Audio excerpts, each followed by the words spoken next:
got one question. I need to know, do revolutionaries go to heaven? And if so, may their legacies last forever and their seeds grow. Tell them that we love them so and never let them die slow. It's like we cursed to be born black.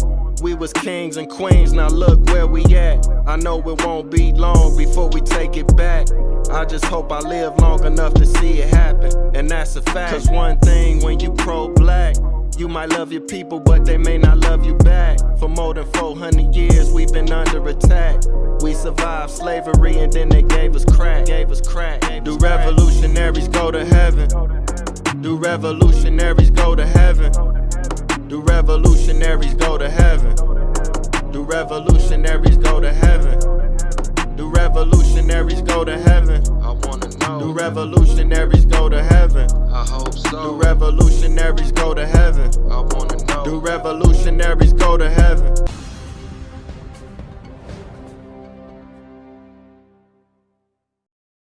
Peace, Queen. Can you hear me?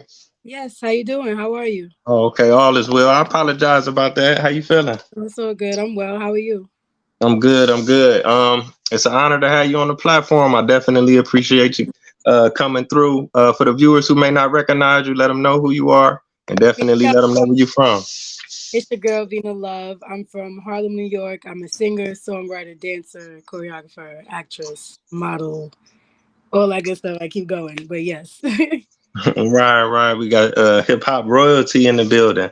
You said you're from Harlem, so I got to ask you, when did you actually get exposed to hip hop? Was it, already out in the community at this time, or were people in your family participating? Because we got a worldwide audience, so that you know.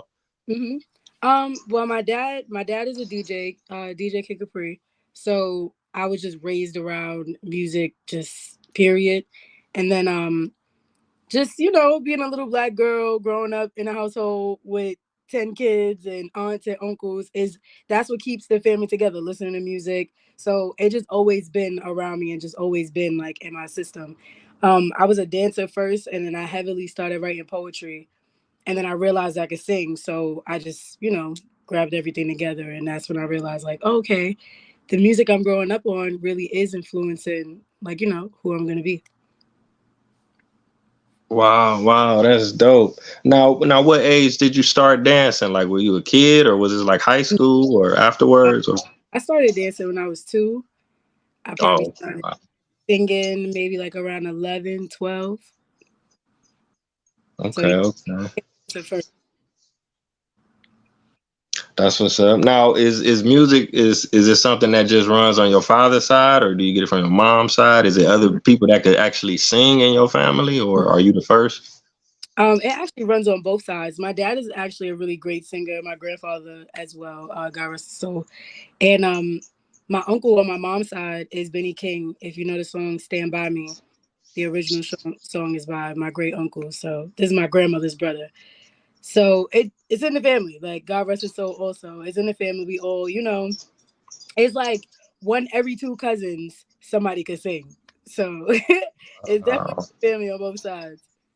wow, that's legendary. Stand by me. That's throwback. That's what's up.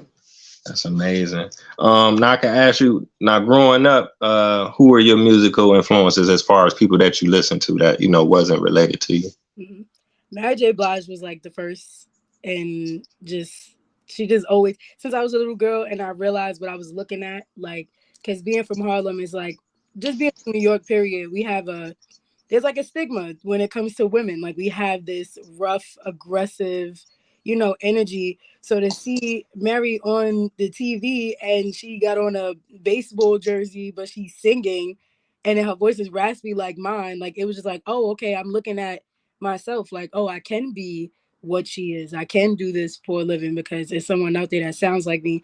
And she just reminds me of me, like my whole entire bop. So Mary J. Blige is definitely one.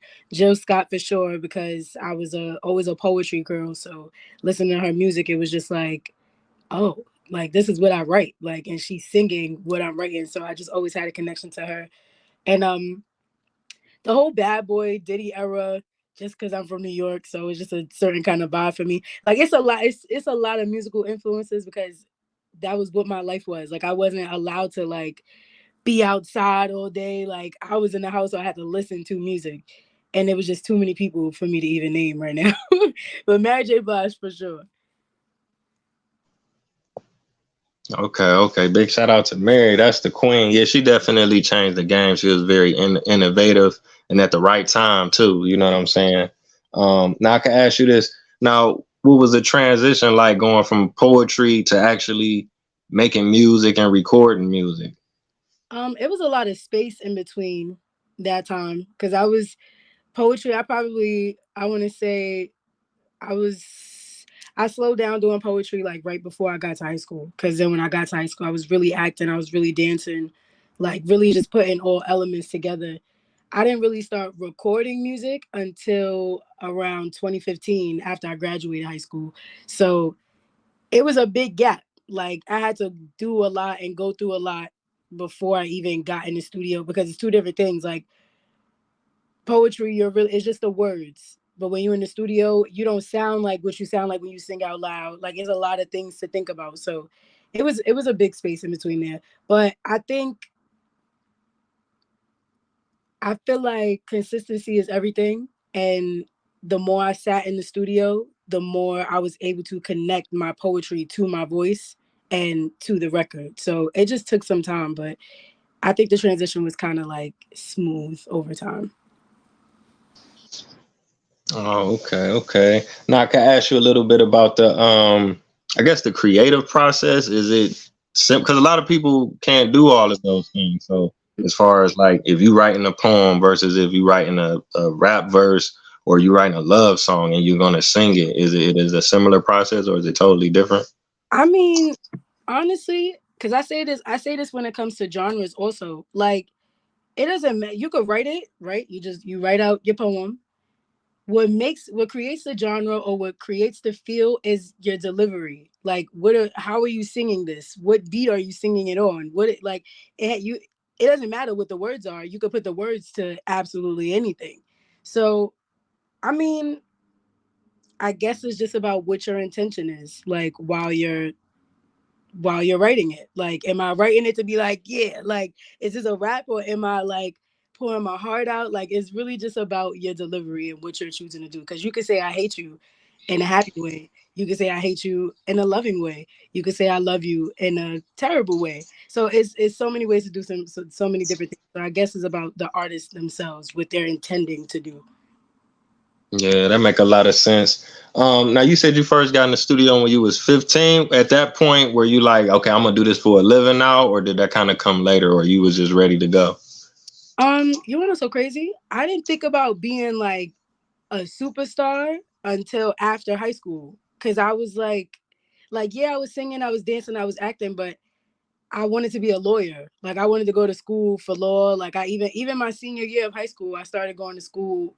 I started going to college during my senior year of high school. I started going to John Jay, and I like once I left John Jay and I graduated high school, I took a whole year off from school and redid my whole entire life. Like I turned into a whole new person. So I really didn't know.